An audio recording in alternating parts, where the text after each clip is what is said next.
हाँ जी, तो पाकिस्तानियों, क्या आप तैयार हैं पाकिस्तान वर्सेस इंडिया के मैच के लिए? तो मैं आज सिर्फ फास्ट बॉलिंग अटैक की बात करूंगा जो आज इस टाइम पाकिस्तान में खेल रहा है, जिसको दुनिया का नंबर 1 फास्ट बॉलिंग अटैक भी कहा जाता है। अगर इस नंबर 1 जो इस टाइम पाकिस्तान का बॉलिंग अटैक है, अगर इसको मैं 2017 की चैंपियन ट्रॉफी में जब हम थे बने चैंपियन, उसके बॉलिंग अटैक से थोड़ा सा कंपैरिजन करूं, तो क्या उसमें आप देखते हैं, क्या राय रखते हैं आप?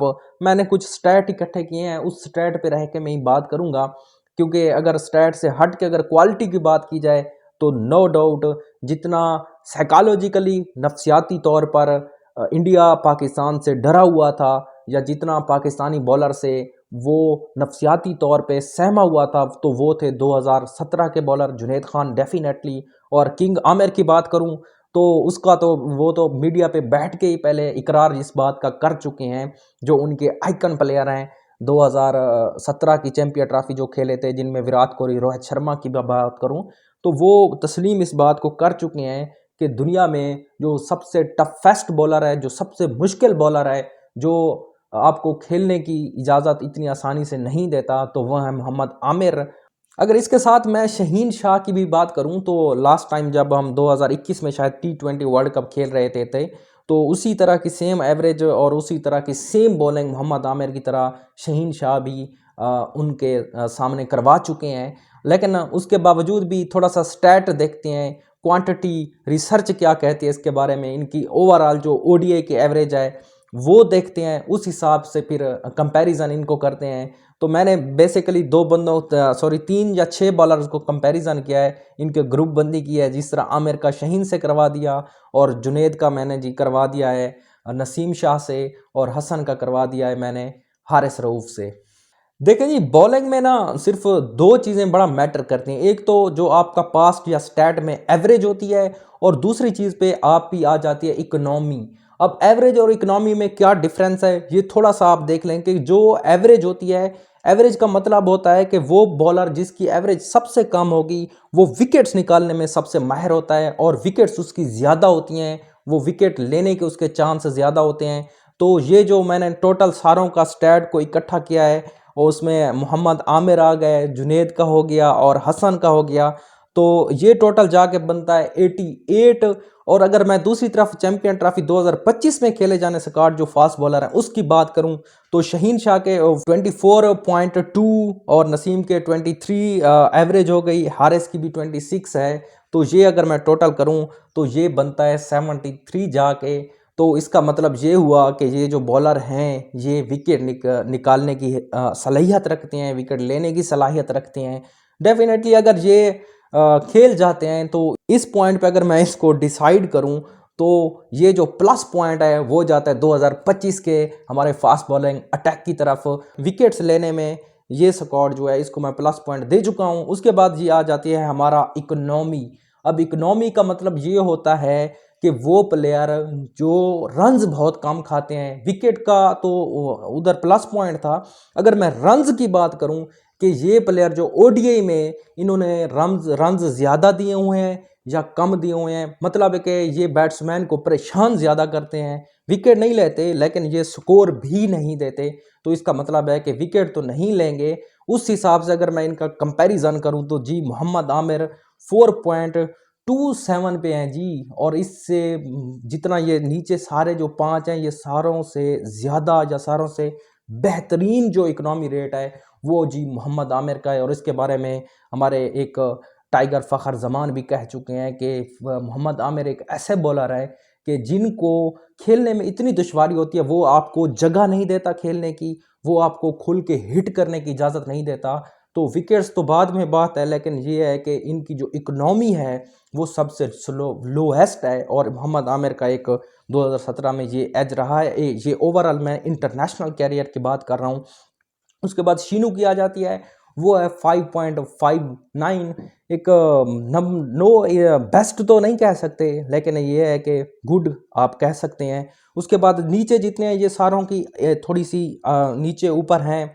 जिस तरह अगर जुनैद की बात करूं तो वो जी 5.35 थी, नसीम शाह की 5.333, और हसन की 5.80, हारिस रऊफ की 8-0। तो हसन और हारिस रऊफ जो हैं ये दोनों इक्वल हैं अपने स्टैट में। अगर मैं ओवरऑल इनको कंपैरिजन इनको ऐड करूं और इनको आपस में मैं मिलाऊं और इनका जमा मनफी इनको तकसीम करूं तो वो जी 2017 की जो है वो जाके बनती है 15.2, यानी कि 15.2 की एवरेज है। और जो इकनॉमी है 2025 में वो है 16.272, मतलब कि 16.72 जाके वो बनती है। तो इसका मतलब है कि जो मुश्किलात का सामना सबसे ज़्यादा दुनिया में जितना अरसा हसन साहब, आमिर साहब और जुनैद खान इकट्ठे रहे हैं या इकट्ठे वो चैम्पियन ट्रॉफी खेले थे, तो इसका मतलब है कि सबसे कम स्कोर एवरेज के हिसाब से, स्टैट के हिसाब से, गिनती के हिसाब से सबसे ज़्यादा इम्पैक्टेड थे और औखे बॉलर तस्लीम किए जाएंगे।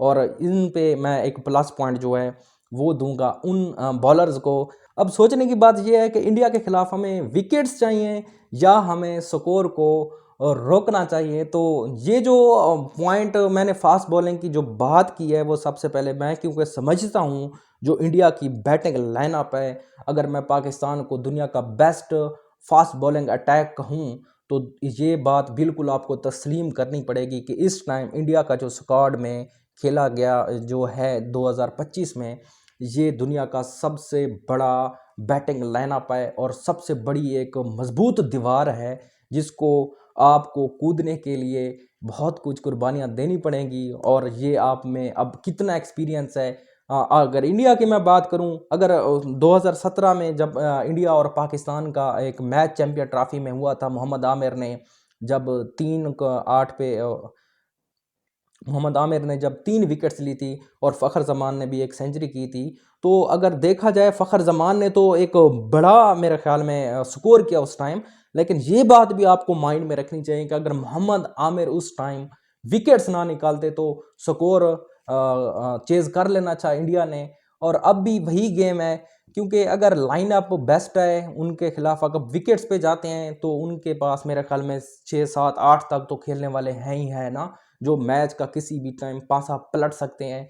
और देखना अब ये है कि विकेट्स की अगर मैं बात करूं, जिस तरह चल रही है कि जी अगर विकेट्स जो हैं वो निकल जाएं और शहीन शाह पहले भी शिकार कर चुके हैं उन विकेट्स का, तो डेफिनेटली ये पाकिस्तानी के लिए एक प्लस पॉइंट होगा। विकेट्स नहीं निकलती तो ये पाकिस्तान के लिए मुश्किलात का सामना हो सकता है और इसमें पाकिस्तान को एक नेगेटिविटी का पॉइंट मिल सकता है। और अगर दूसरी तरफ जाए देखें जी स्कोर को रोकना, तो डेफिनेटली पाकिस्तान के पास इस टाइम जो स्पिनर है उनकी बड़ी कमी फील हो रही है। क्योंकि लास्ट टाइम जब चैंपियन ट्रॉफी 2017 हमने खेली थी तो उसमें जो थे 2017 में स्पिनर हमारे थे वो ज़बरदस्त थे, जिसमें शादाब खान या फिर इमाद वसीम थे, मोहम्मद हफीज़ भी थे उसमें। तो वो लाइनअप थोड़ा हमारा स्पिनर का बड़ा एक ज़बरदस्त था। अब आ जाती है एट द एंड के आप क्योंकि पाकिस्तान और इंडिया की जो गेम है ये बेसिकली नर्व की गेम है, आपके माइंड सेट की गेम है। क्योंकि ये जब आप मैच ये दो कौमें आपस में खेलती हैं तो जो बंदा अपने प्रेशर को काबू कर गया, जो बंदा नफसियाती तौर पे लड़ गया, नफसियाती तौर पे काबू रहा, नफसियाती तौर पर हावी रहा, तो वो बना सिकंदर।